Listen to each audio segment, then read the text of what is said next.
3點3又夠鐘嘆個下午茶啦，等我去睇下呢間冰室有咩好嘢食先。懷舊忌廉筒有金黃色酥皮包住滿滿嘅忌廉，鹹中帶甜，脆軟兼備。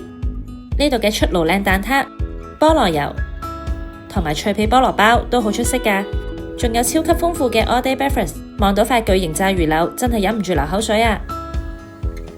當然唔少得冰室嘅招牌沙爹牛肉公仔麵啦，港式風味爆棚，即叫即炸嘅雞髀薯角，無論係作為正餐或者小食都非常之適合。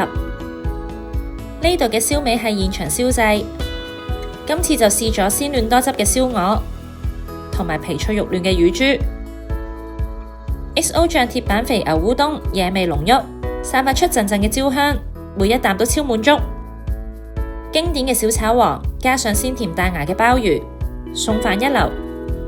酸甜濃郁嘅鮮茄醬作為焗豬扒飯嘅靈魂，飯粒同豬扒吸收晒醬汁同芝士嘅精華，越食越開胃啊！最後仲有鐵板美式雜扒，搭上特製嘅黑椒汁，一定滿足到各位食肉獸。呢度嘅食物款式真係多到試唔晒啊！嚟都快啲去試下，留言話俾我知仲有咩好嘢食啦！記住 CLSS comment like share 同埋 subscribe WeGetA 頻道，一齊發掘更多美食啦！